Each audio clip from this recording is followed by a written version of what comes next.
feliz de estar com vocês.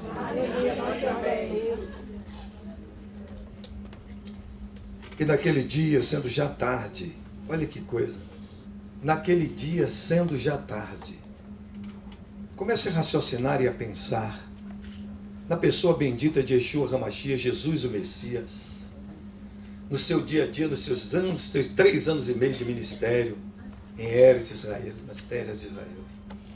Não parava. A todo tempo ele estava trabalhando, estava operando. Pelas madrugadas, quando ele queria dormir, quando ele queria descansar, como gente, como homem, como ser humano, em tudo igual a nós, exceção feita no pecado, mas homem, gente. E eu fico feliz quando eu penso nisso. Olha para seu vizinho, diga: ô vizinho, Jesus era gente, igual a nós. Por essa razão, o Pai dele, o Deus da Bíblia, não nos desnaturaliza. Ele nos aceita como gente, com as limitações de gente, como nós somos. Ele nos sente como gente, ele nos ama como gente. Ele é apaixonado por cada um de nós como gente. Que coisa extraordinária. Olha para a pessoa que está ao seu lado: irmão, eu sou gente. Naquele dia, sendo já tarde, ele cansado, Jesus estava cansado. E ele disse: passemos para o outro lado. Eu quero contar uma história para você real, como judeu convertido, como judeu crente, não é? Judeu messiânico, como diz o apóstolo Shaul Shalia, o apóstolo de São Paulo, escrevendo a sua carta só para judeu crente. Ele escreve uma carta só para judeu que é crente, chamada Carta do Apóstolo São Paulo aos Hebreus, só para judeu messiânico. E ali naquela carta ele fala uma coisa extraordinária, não é? A respeito disso. Nós temos a obrigação, a responsabilidade, aqueles que estão em aliança de sangue com o Deus da Bíblia pelo Brit Milá, aliança da circuncisão na carne. Isso não tem valor nenhum. O que tem valor é a aliança da circuncisão no coração, por Jesus Cristo. Esse Moê que é Jesus Cristo. Moê é um rabino judeu que faz circuncisão. Ele é especialista em fazer circuncisão. E nos tempos modernos, tempos contemporâneos, viu, pastor Bordella, já tem Moê que é médico urologista. Antigamente não era não, o sujeito era treinado, aprendia. Não? E é muita fé esse negócio, viu? É um negócio muito complicado. Mas o que é importante é que nós somos circuncidados no coração. Pelo moer eterno, o nosso goel, o nosso remidor de sangue, que é o Senhor Jesus. No momento que você vai fazer a sua... vocês mais não, mas no momento que a criança, né, no 8º dia de nascido, conforme a Torá, conforme a Rumishet Torá, a lei de Moisés, no momento que a criança com 8 dias de nascido vai fazer a sua circuncisão, olha para seu vizinho e diga: ô vizinho, por que a criança vai ser circuncidada com 8 dias? Que não com 7? E quando nasce logo? Por que não? Oh, meu Deus, só agora do século 20 para cá, século 21, a medicina, a conquista científica moderna, né? Eles descobriram que toda criança, quando completa 8 dias de vida, o organismo começa a fabricar a vitamina K, que é um anticoagulante. Se você cortar o menino com 7 dias, ele morre de hemorragia. Mas a partir do 8º dia nascido, coagula. Porque já tem protrombina no sangue. Que coisa maravilhosa. E os médicos aqui dizem: é verdade, olha aí. Esse médico sabe de coisa. Agora, uma coisa interessante é que Moisés, naquela época que escreveu a Torá, ele não sabia nada disso. Então, olha para a pessoa e disse: a Bíblia é a palavra de Deus, desde Gênesis até Apocalipse. É o manual do fabricante, é a constituição do governo de Deus. Que coisa maravilhosa. Mas Jesus era gente judeu, criado no judaísmo, né? E tinha toda aquela cultura de judeu. E judeu, ele não falava no nome de nenhuma terra onde os seus moradores fossem pagãos e não adorassem ao Deus vivo. Eles não diziam o nome da terra, não diziam, está entendendo? Eles são criados nisso. É uma coisa que você não pode afastar, está lá na sua mente, você é menino, e aí Tishimame, a mãe judia, fica repetindo na sua cabeça, Bashaná, Rabab, Yerushalayim, Rabinuyá. No próximo ano eu vou estar em Jerusalém reconstruído. Quando você estiver grande, você vai compulsivamente. Não sabe nem que é porque você foi a Yerushalayim, a Jerusalém, mas aquilo está na sua cabeça, né? Aquela lavagem cerebral está lá na sua cabeça, como Mieldi, Maeldi, quem para um judeu se não outro judeu. E aquilo ali, desde pequenininho, ele aprendeu aquilo, não falava. Aquela terra que estava do outro lado, observe que o Senhor Jesus, ele estabeleceu, pela misericórdia de Deus, pela orientação de Deus, porque em tudo ele foi submisso a Deus. Como é gostoso quando a gente se submete. Na hora que eu olhava, sentia aqui aquela presença do Senhor aqui, naquelas canções, quando dizia, eu quero ir além, né? Deus quer que a gente se supere, eu quero ir além, eu quero ir além, eu quero ir além, sempre ir além. E nós estamos aqui no além-mar, irmão. Mas não é nesse além-mar aí do oceano, nós estamos no além-mar de Deus. E pelo projeto de Deus a que ele estava submetido, ele estabeleceu o seu quartel-general, né, numa cidade muito importante da Galileia, chamada Quifarnahum. Quifarnahum significa aldeia onde nasceu o profeta Naum. E ali Jesus estabeleceu o seu quartel-general. Ali no Mar da Galileia. O Mar da Galileia, eu acho que é o único mar do mundo que tem 4 nomes. Né? Chama-se Kinneret, na língua hebraica, que vem de Kinor. Né? Kinor. Olha para a pessoa que está do seu lado e fala, Kinor. Kinor não tem nada a ver com a sopa Kinor, ou a sopa Kinor. Não tem. Mas é o mesmo nome, é aquele mesmo nome. Né? Aquilo significa cítara, significa a harpa. Né? Porque quando se olha das montanhas da Galil em hebraico quer dizer algo redondo. Daí Galileia é um mar redondo, é um lago, é um mar de água doce. É enchido pelas chuvas e pelas águas do Jordão, do Rio Jordão. Que coisa maravilhosa. E esse mar, Kinneret, ele tem 4 nomes. Ele é chamado de mar de Kinneret, é chamado de Mar da Galileia, é chamado de Mar de Tiberíade e é chamado também de Lago ou Mar de Genezaré. São 4 nomes para o mesmo lugar. É muito luxo, né?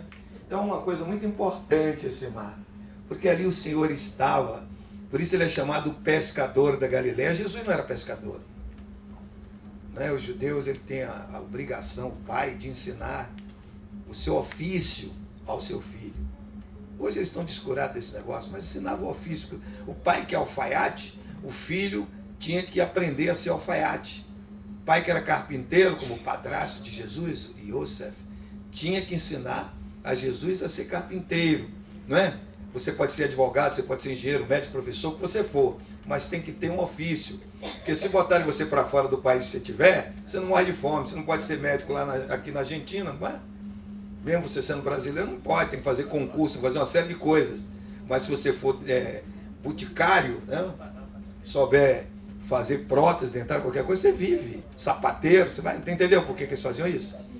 E o Senhor Jesus era carpinteiro. E a gente tem uma ideia que carpinteiro, né, é o sujeito que faz porta, faz mesa, não é isso não? É ou não? Não é nada disso. Carpinteiro, na época de Jesus e Israel, é um empreiteiro que fazia uma casa. Você contratava eles para fazer casa para vocês. E ele fazia a casa, trabalhava, construindo a casa, também as partes de madeira, mas a casa de pedra, de argamassa, eles faziam isso. E ele dava com a chave na mão. Né? Que coisa maravilhosa. E é por isso que todo mundo acreditou nele, quando ele disse assim, olha, na casa do meu pai há muitas casas, e eu vou preparar uma mansão para vocês. Ele sabe construir. Ele sabe fazer. Aí acreditaram logo nele. Que coisa tremenda, ele está ali no Mar da Galileia. E ali ele escolheu os seus primeiros shalim, seus primeiros discípulos, seus primeiros seguidores. Que coisa tremenda. Né? Então levado de Kefa de Betsaida, Pedro de Betsaida. Né? E ali, aqueles homens que ele escolheu, vocês estão bem lembrados, eles eram exímios marinheiros. A maioria deles eram exímios marinheiros, pescadores, acostumados a enfrentar as águas do Mar da Galileia, que frequentemente, como aquele mar está assim, numa depressão, né? E as montanhas ali, o vento desce da montanha e revolta aquele mar. Aqui acontece isso. E naquele dia o Senhor Jesus, muito cansado, como gente em tudo igual a nós, entrou no barco e foi para trás do barco, para a popa, para a ré, para a parte de trás do barco. E ali deitou no chão e colocou um travesseiro debaixo da cabeça, uma almofada, e começou a dormir. E tem pessoas que até perguntam, quando a gente está falando sobre esse ponto, será que ele roncava? Jesus era gente, irmão, que coisa gostosa é o sujeito roncar. Porque as esposas não gostam, mas que é bom, né? Coisa boa, oh meu Deus do céu. É uma coisa maravilhosa. E tem ronco de todo tipo, né? Tem um ronco de tuba, sabe? Tuba, aquela coisa grande, aquele instrumento. E é por isso que tem mulher assim, diz, meu marido é forte como um touro, porque o cara urra de noite. E de dia também, quando dorme depois do almoço. E passemos para outra banda. Ele não podia falar naquela outra banda, né? Onde existiam só pessoas que adoravam falsos deuses. E você sabe da história que do outro lado ali, em Gerasa, né? Não é isso? Está lembrado de Gerasa? Gerasa e Gadara é o mesmo lugar. Só que Gadara é essa sala aqui e Gerasa é o navio todo, é toda a região. Então você vai dizer Gergeseno, Gerazeno, é o mesmo lugar. E ele atravessa aqueles 14 quilômetros de um lado para outro, né? E vai chegando assim, ele dormindo, e uma tormenta se abate sobre o barco. E quando a tormenta se abate sobre o barco, mesmo, aqueles marinheiros começaram a ver a água entrar. Não é como hoje que tem aí bomba para esgotar a água que entra, não era tudo na base da cabaça, e viram que não dava para esgotar aquela água. Estava enchendo, está enchendo, o navio vai só sobrar, e eles olharam que as ondas estavam revoltas, não podiam nadar, era muito forte aquelas ondas, e eles começaram a ter medo de morrer. É ou não? Igual os crentes de hoje. Todo mundo quer ver Jesus, todo mundo quer ver Deus. Agora não pensa que para ver Deus e ver Jesus tem que morrer. Tem uma canção que diz assim: com Cristo no barco tudo vai muito bem e passa o temporal. Só as mulheres.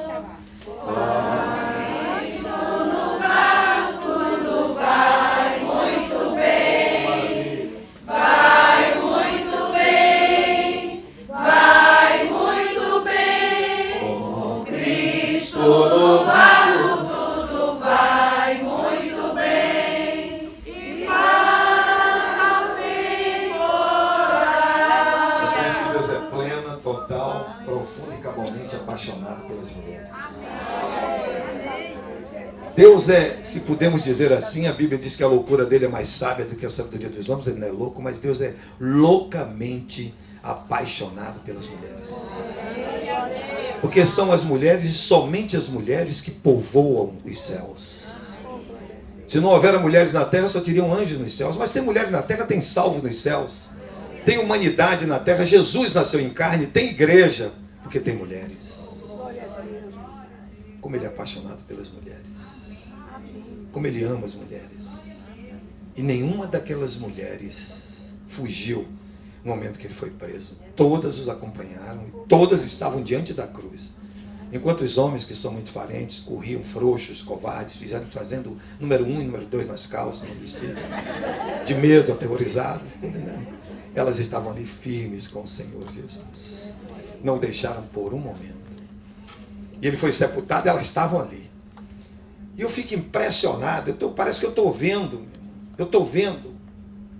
aquele senador de Israel. Estou visualizando ele. Um senador da República de Israel.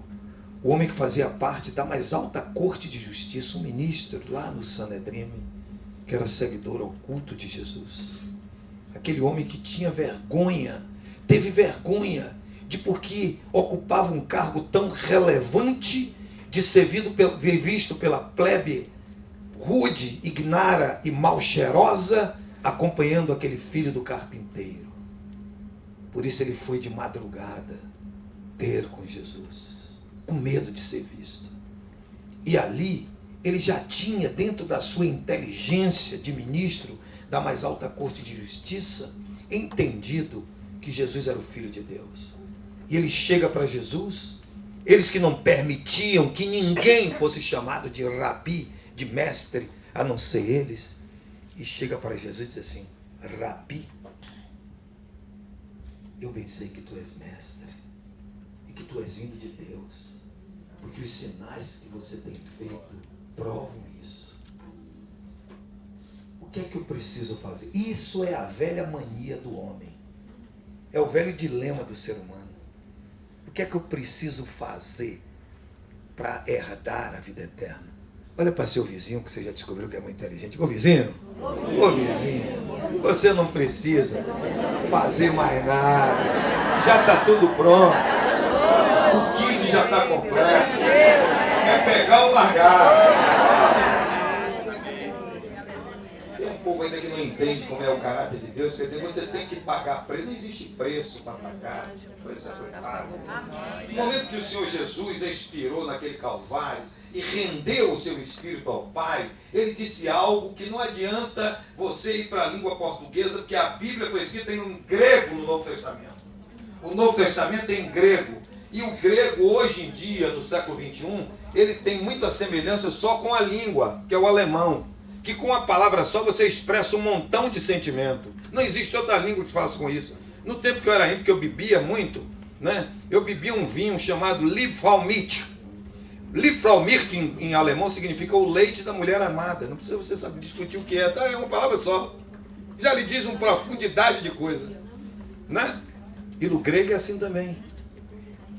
Você vai, no momento que ele vai expirar, antes de morrer, ele fala assim: tudo está consumado.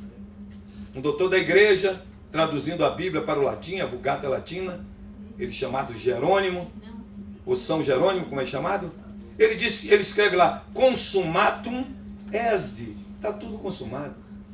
Não expressa o que Jesus disse, mas quando você vai ver no original grego, no Novo Testamento, Jesus gritou: tetelestai, diga tetelestai, tetelestai, tetelestai, a tua dívida está completamente quitada. Oh, aleluia, oh, aleluia, que maravilha, esse Deus é tremendo. Passemos para outra banda. Ele estava dormindo e roncando, que maravilha. Ai, beleza, eu creio nesse negócio. Ele estava roncando.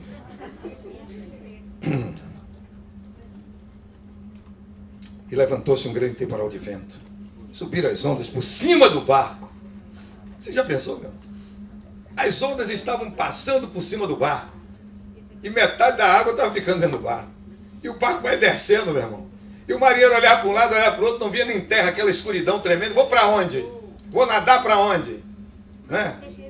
E aí disse: vai todo mundo morrer. Alguém, sempre tem alguém. Olha para a pessoa que está falando: sempre tem alguém atilado, ou quer dizer despertado, né? Para as coisas. Aí aquele alguém chegou assim e disse assim: o homem está aí, rapaz. Um mais sensível, rapaz, e mais carinhoso disse assim: mas ele está tão cansado, veja como ele ronca. Ele disse: não tem esse negócio não, meu amigo. Aí o outro, que é dissimulado, que você já sabe quem era, disse assim: eu não estou preocupado nem em morrer afogado, eu estou preocupado nele se afogar. Vamos acordar o homem, rapaz. E o cara vai acordar. Você já pensou, você está dormindo num sono profundo e chega a sua mulher amada, né, que você ama tanto, e balança você naquele carinho: acorda, pá! Nosso filho está tendo uma crise. O menino está roxo. Né? Aí tem uns que dizem: deixa ele ficar azul. Despertar o sujeito é um negócio terrível. Tem que ter carinho, você acordar, né? Balançar, né? Que nada, uma turma gritando: acorda, acorda. Quando Jesus acorda assim, assustado, ele era gente. Qual é o problema de vocês? O problema é que o senhor não está vendo, Jesus? Nós vamos morrer. Como é que nós vamos morrer, rapaz? Se Jesus, ele falou para eles ouvirem, eles ouviram, eles não eram surdos. Ele falou para eles alto bom som: Anir Haderer, Verra Emet, Verhaim, eu sou o caminho, eu sou a verdade, eu sou a vida. Como é que vida pode morrer? Vida não morre, meu. Ele é o supremo doador da vida. Mas ele não morre como? Ele morreu na cruz, mas você não conhece a palavra. Diz, examinai as escrituras, são elas que de mim testificam. Ele mesmo disse assim, eu não tenho como morrer, ninguém pode tirar a vida de mim, mas eu vou dar. Eu vou dizer, morra agora, eu morro. E depois eu digo, eu quero viver. Olha para seu vizinho, você está entendendo isso, meu amigo? É Jesus.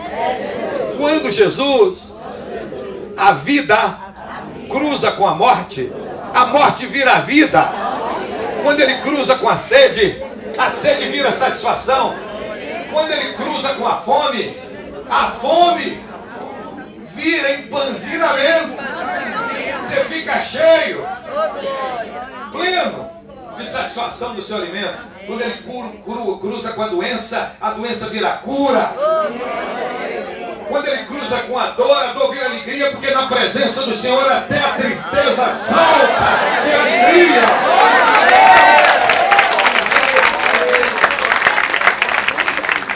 Glória a Deus. Que maravilha. E ele levantou e disse, qual é o problema de vocês? Olha para seu vizinho. Jesus, ele sempre está preocupado com o nosso problema para resolvê-lo. É por isso que ele quer que você diga, ele sabe todas as coisas, ele é onisciente. O diabo não lê o seu pensamento. O diabo não sabe o que você pensa. Ele não sabe. E não venham falar em diabo para mim não, que eu fui satanista, fui adorador do diabo, então eu entendo tudo dele. Tudo que você quiser eu entendo dele. Viu? Mas a Bíblia nos leciona isso. O Senhor dizendo, eis que eu te darei muito mais, abundantemente além, daquilo que você pedir, ou daquilo que você pensar. Ele lê teu pensamento. Ele sabe que você necessita antes mesmo de você pedir, mas ele quer que você peça. Ele quer que você diga o que é que você está sentindo, o que é que você está necessitando, né? Ele quer isso. Ele quer isso. E à medida que você vai se aproximando dele, à medida que você vai tendo aquilo que ele quer que você tenha, né? Ele disse assim, eu quero que vocês me conheçam. Ele disse assim, conhecereis? Se vocês soubessem o que é que ele disse, se vocês soubessem o significado disso. A Bíblia, ela é, como diz o apóstolo São Paulo, escrevendo aos Hebreus, capítulo 4, verso 12, ela é uma espada. Já viu Paulo dizendo isso? Que a palavra de Deus é viva e eficaz, e mais penetrante do que espada alguma de 2 gumes. Ela é uma espada de 2 gumes. Uma espada é uma arma branca, feita de aço, é a arma e o símbolo dos oficiais. Quem usa espada são os oficiais. Como ninguém é perfeito, na época que eu fui declarado aspirante oficial, quando terminei meu curso na academia militar, eles me deram uma espada, né? E eu usei aquela espada até o posto de capitão, porque quando fui capitão eu caí fora, eu não queria mais ser militar. Mas observe que coisa interessante, a espada é o símbolo do oficialato. Olha para a pessoa que está do seu lado, você entendeu isso? No momento que você carrega a sua Bíblia, você é um oficial do exército de Deus. Só oficial tem espada. Você não é recruta, você não é soldado raso. E tem uns que dizem assim, ai bispo Átila, eu sou um soldado raso. Eu digo, rapaz, quando você for crente, você vai entender uma coisa. Outro dia eu vi aí pela mídia falar, de escrita televisada, lá no Brasil, um líder dizendo, ele disse uma coisa que aquilo me doeu tanto no meu coração. Eu não fico triste, orei por ele assim. Eu não falo mal de líder. Não falo. Se alguém me falar, vier conversar sobre o ungido do Senhor, eu caio fora. Para não trazer maldição para a minha vida, para maldição para o meu ministério e da minha família. Mas como eu estou dizendo o nome dele, né? Vou dizer, né? Ele disse assim, quando perguntaram, como é que você é aí dentro do reino de Deus? Não perguntaram do reino de Deus, mas dentro desse negócio de protestantismo, como ele diz. Ele diz assim, eu sou igual ao bacilos, o verme, que está no cocô do cavalo do bandido. Mas o que ele disse 99,9% dos crentes dizem, around the world, no Brasil também, em outras palavras, eu sou o menor, eu sou, pó e cinza, eu sou o anão no reino de Deus. Essas coisas assim. Olha aqui, meu irmão. Quando um jumento cruza com a jumenta, nasce um jumentinho. Quando um gato cruza com a gata, nasce gatinhos. Já entendeu ou não? Porque um gato gera gatinhos. Um cavalo gera cavalinho. Jegue gera jeguinho. Ou jeguinha. Está entendendo? Você foi gerado pelo Filho de Deus. Por isso que ele regenerou, quer dizer, ele gerou de novo.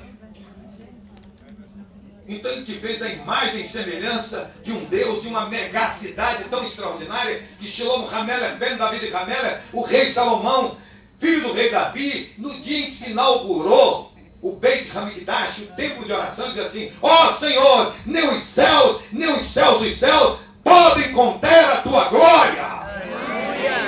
Como é que um Deus cria um lugar para a habitação dele e a habitação dele não pode contê-lo? Tal a megacidade, a grandeza da glória dele que foi dito aqui. Foi dito aqui hoje na canção, esse homem cheio do Espírito Santo não sabe nem o que é que ele disse. Não foi o Espírito Santo que disse.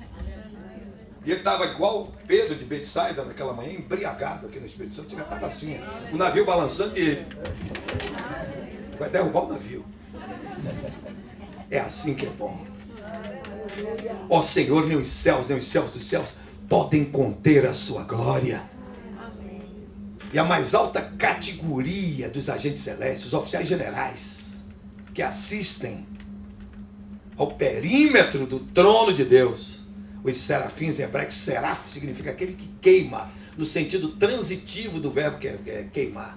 Você pode ver um querubim, você pode ver um anjo, você pode ver um arcanjo, mas você só vai ver um serafim quando você chegar lá em cima. Que se o serafim vier aqui, agora aqui, e aparecer aqui, meu amigo, derrete todo mundo, igual a bomba atômica. A glória que emana dele, que sai do trono. Ele assimila aquilo. E eles não param, Eles não param, pastor Robertella, como o irmão disse, eles não param.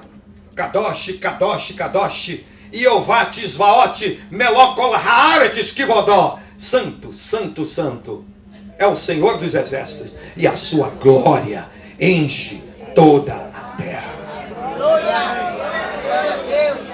Kadosh, Kadosh. Kadosh é uma palavra hebraica que só se usa para Deus Pai. Só Kadosh é só para Deus Pai. Deus Espírito Santo, Deus Filho é Kodesh. Ruach HaKodesh é o Espírito Santo. Kadosh é só para Deus Pai. Kadosh, Kadosh, Kadosh. Mas por que ele é 3 vezes santo? Ele é Kadosh, ele é Kadosh, ele é Kadosh. Por quê? Sabe por quê? Porque ele criou todas as coisas. Criou a aritmética, que é uma coisa elementar, não vou dizer nem a matemática, a aritmética. Criou as 4 operações fundamentais: somar ou adir, diminuir ou subtrair, multiplicar ou dividir.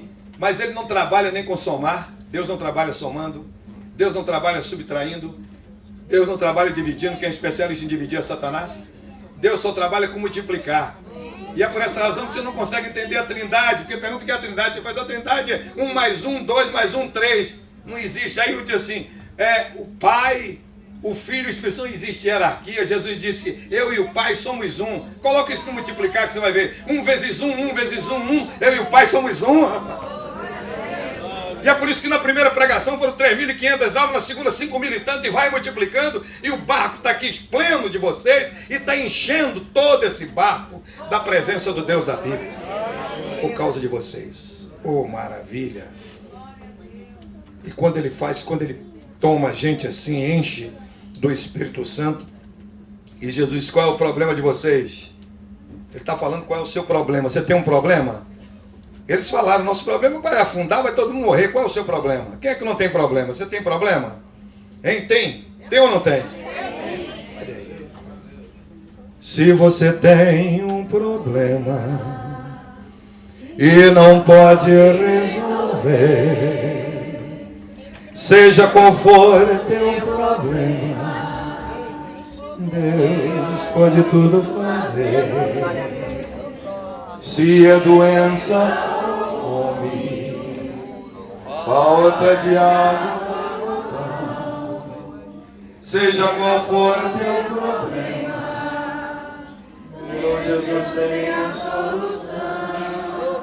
Deus resolve o teu problema, Deus resolve o meu problema. Na terra, no mar e no céu, nunca houve, não há problemas para Deus.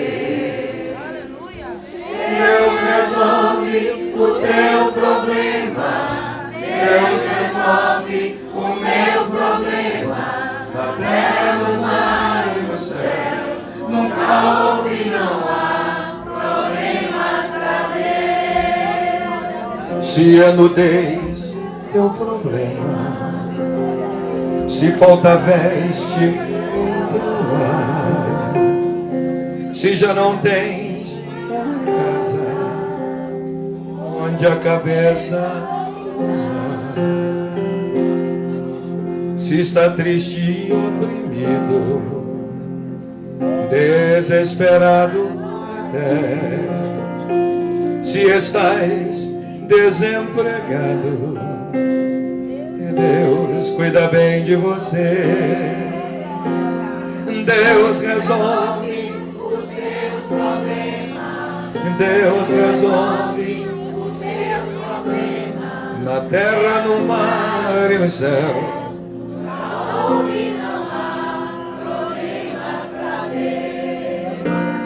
Deus resolve o teu problema.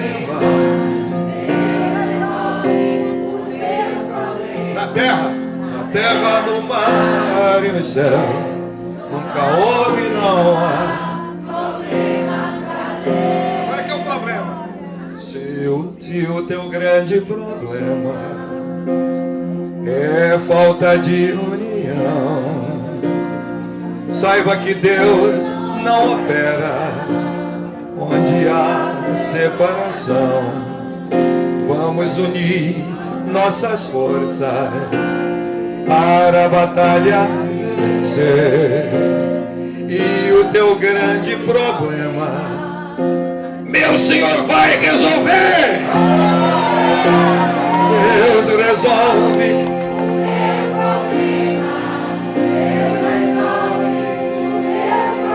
Na terra,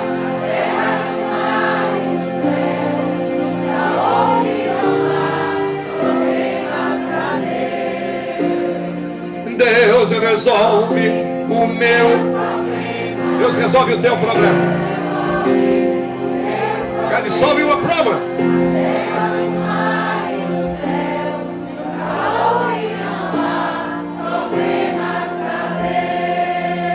Diz a palavra que prevalece que ele despertando do sono, que você desperta do sono meio, mas mesmo assim, mesmo mareando, né? Ele despertando do sono, ele disse assim: qual é o problema de vocês? Ele disse: o problema é que nós vamos morrer, por quê? Estou preocupado com ele. É o vento, é o mar. Meu problema é o mar. No mar da vida, se levantarem contra você, quando o vento impetuoso do desespero soprar sobre as suas vidas e da sua família, saiba uma coisa muito importante e muito especial. No livro do profeta Naum, olha para você e diga: Naum é um profeta especial, porque não existe profeta na doida.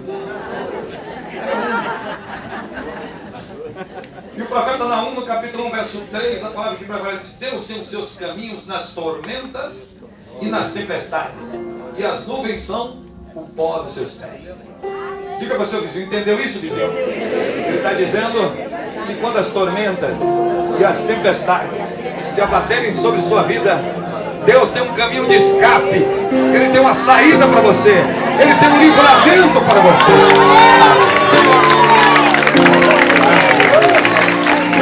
Glória a Deus. O momento mais difícil da vida de Davi de Hameler, Davi Ben Ishai, o rei Davi, filho de Jessé. Ele estava cercado por seu sogro, Saul Hameler, o rei Saul. Queria matar Davi de qualquer maneira, porque o espírito que tomou conta de Saul, o espírito do cão, né? O espírito Malachamavet, do anjo da morte, queria destruir de qualquer maneira Davi. Olha para a pessoa que está do seu lado. Davi é igual a mim. Alguém segundo o coração de Deus. Irmãos, olha aqui. Jesus disse assim: onde estiver o teu coração, aí está o seu o quê? Tesouro. Onde está o teu tesouro, aí está o teu coração. Faça essa pergunta para seu vizinho agora. Diga: ô vizinho, ô vizinha, aonde é que está o coração de Deus? Agora responda para ele: o coração de Deus está em mim, porque eu sou o tesouro dele. Glória a Deus. Olha que bênção. E aí Jesus perguntou: qual é o seu problema? Davi, cercado ali por Saul, que queria matá-lo, ele subiu a uma colina de pedra, irmão. Não tem saída. Você está na colina de pedra com 600 homens e o exército de Israel cercando lá embaixo. Você vai para onde, meu amigo? Ou você morre de fome lá em cima, ou desce e entrega para morrer. Não tem saída. Não tem saída. E ali você vê o que é que Davi disse. Ele estava em cima daquele monte ali de pedra. O que é que Davi disse? Olhe para os montes. De onde me virá o socorro? O que é que Davi está dizendo com isso? Davi está dizendo: eu olhei para baixo, não tinha saída, não tinha socorro. Olhei para frente, não tinha socorro. Olhei para trás, não tinha socorro. Olhei para o lado esquerdo, não tinha socorro. Olhei para o lado direito, não tinha socorro. Olhei para o mundo, também não tinha socorro. Está entendendo que coisa gloriosa? E no momento que Davi disse: olhe para os montes, não vem. Oh Senhor, Deus da Bíblia, Deus de... Oh meu Deus, quando você ora para ele, você fala assim: Avinu Abachamai-me, Papai dos céus, é o Elohei Bi Israel, Deus, o Deus de Israel. Ele clamou lá de cima, né? E ele gritou: Deus de Abraão. Olha aí, Elbi Avraham, Yitzhak, e veio Yaakov, Deus de Abraão, de Isaac, de Jacó, me socorra. Sabe o que é que aconteceu? Chega um soldado de Jerusalém, chega para o rei Saul e diz assim: olha, os filisteus estão invadindo Jerusalém agora. Ele largou tudo e vamos embora. E Davi ficou livre. E Davi disse assim: Selá Ramalecote, o Senhor é minha pedra de escape. Diga: Selá Ramalecote, Selá Ramalecote, Ele é minha pedra de escape. Aleluia. Aleluia. Naquele momento ali, quando eles disseram isso, o Senhor Jesus disse assim: o seu problema é esse, é vento, cala a boca, mate. Calma. E fez o quê? Uma grande. E eles gritaram o quê? O que é que eles gritaram? Hein? E é isso que eu quero que você entenda. Para te responder quem é este, eles gritaram o quê? Diga você mesmo. Os homens são de uma frouxidão terrível. Se a pessoa, se o homem fosse parir um filho, morria metade dos homens. Homem com dor de cabeça quando chega em casa. O que é? A mulher pergunta: o que é? O que é? O que é? É dor de cabeça. Meu irmão mais velho, meu irmão mais moço, que não tem irmão mais velho, não, eu tenho, que é Jesus. Ele chegou para mim, eu encontrei ele assim com a cara assim. Sabe que é um cara jururu, um cara circunspecto, macambuzo, triste? Eu disse: o que é que houve com você? Irmão, o que é, rapaz? Minha cabeça tá doendo para burro.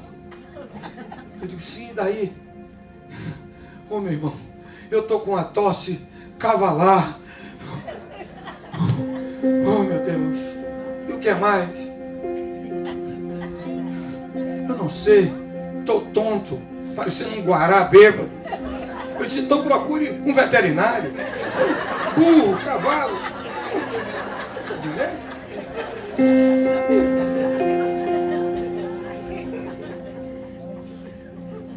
Ele está perguntando: onde é sua dor? E por que choras tanto?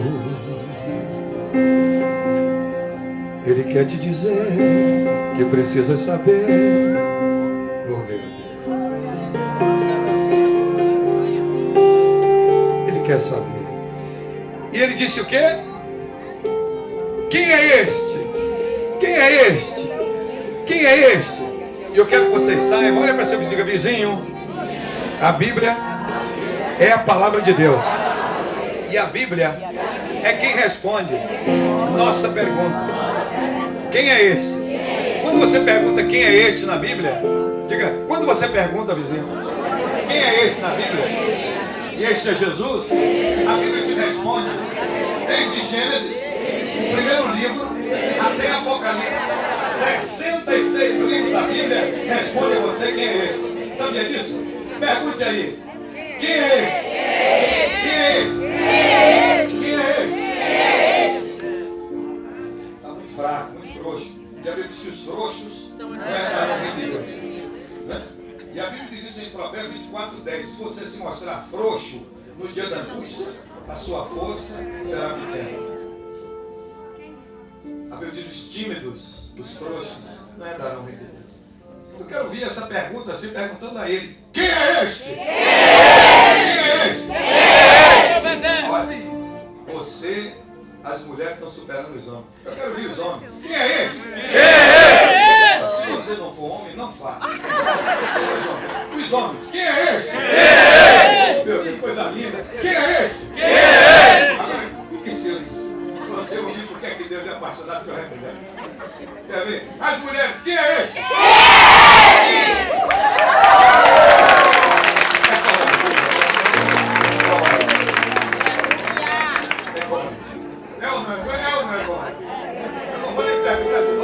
Vai ser homem aqui rouco, querendo superar as mulheres, não consegue.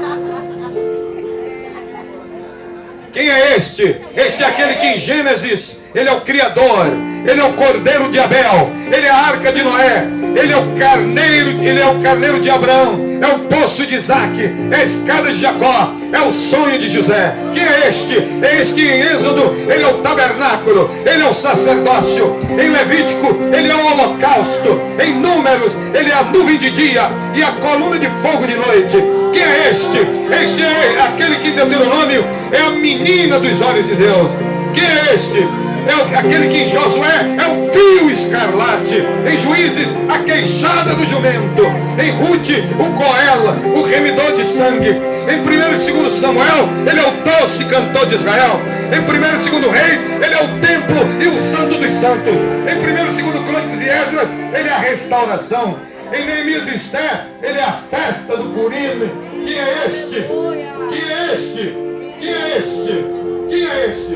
Em Jó, ele é a paciência. Em Salmos, ele é o poeta, o pastor e o grande coral. Em Provérbios, ele é a sabedoria. Em Eclesiastes, ele é o pregador. Em Cantares de Salomão, ele é a rosa de Sharon e o lírio dos vales. Em Isaías, ele é o maravilhoso, o conselheiro, o Deus forte, o Pai da eternidade e o príncipe da paz. Quem é este? Este, em Jeremias e Lamentações, é o bálsamo de Gileade. Em Ezequiel, ele é a roda que está no meio da roda. Em Daniel, é a pedra cortada sem auxílio de mãos. Em Oséias, ele é o resgatador de Israel. Quem é este? Em Joel, ele é o Espírito derramado. Em Amós, o reino eterno. Em Obadias, ele é, em Obadias, no livro do profeta Obadias, ele é o dia do Senhor. Oh, aleluia! Oh, aleluia! Oh, aleluia! Em João, ele é Deus. Ele é a águia. Em Atos, é o Espírito Santo. Em Romanos, a graça. Em 1 e 2 Coríntios, os dons do Espírito. Em Gálatas, Efésios, Filipenses, Colossenses, ele é a nova aliança. Em 1 e 2 Tessalonicenses, a bendita esperança. Em 1 e 2 Timóteo, ele é o pastor e o diácono. Quem é este? Quem é este? Este, em Tito e Filemão, ele é a doutrina cristã. Em Hebreus, ele é o sumo sacerdote. Em Tiago, ele é o curador. Em 1º e 2º Pedro, o sangue precioso. Em 1º, 2º e 3º de João, ele é o amor. Em Judas, ele é a fé original. Quem é este? Quem é este? Em Apocalipse, ele é a visão. Ele é a igreja. Ele é o livro selado com 7 selos, as 7 trombetas, os 7 selos, as 7 taças, as 2 testemunhas, a mulher vestida com o sol, o coro de aleluia, a nova Jerusalém, o rei dos reis, o senhor dos senhores, o alfa, o ômega, o princípio, o fim, o senhor dos senhores, o poderoso entre os milhares. Quem é este? Ele é o pescador da Galileia, ele é a semente da mulher. Ele é o doce cantor de Israel. Ele é o puro em suas asas. Quem é este? Este é Yeshua HaMashiach Menatizeret, Jesus Cristo de Nazaré. Ele honra, ele glória, ele honra, ele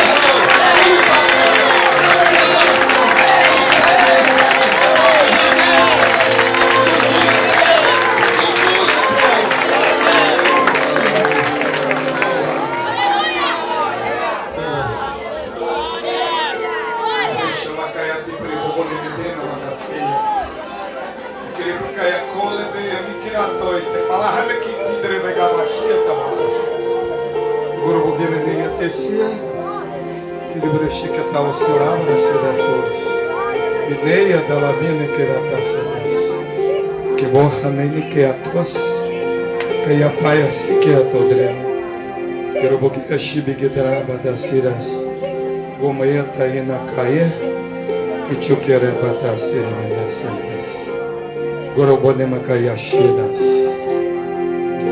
Ele vive e reina para todo sempre.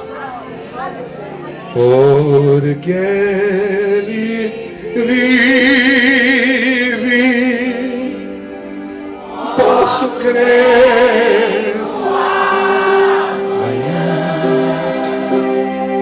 Porque ele vive. Que ele brecha na gaia do outro seminês. Não tenha medo, não temas. Ele vive.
Recede Adoneinu Yeshua HaMashiach. A graça do Senhor Jesus Cristo. Ve ahavat ha-Elohim. O amor de Deus. Ve hitrabrut bihuar hakodesh. E a comunhão do Espírito Santo. Imi kulirema. Esteja sobre todos vós. Amém, ve amém. Amém.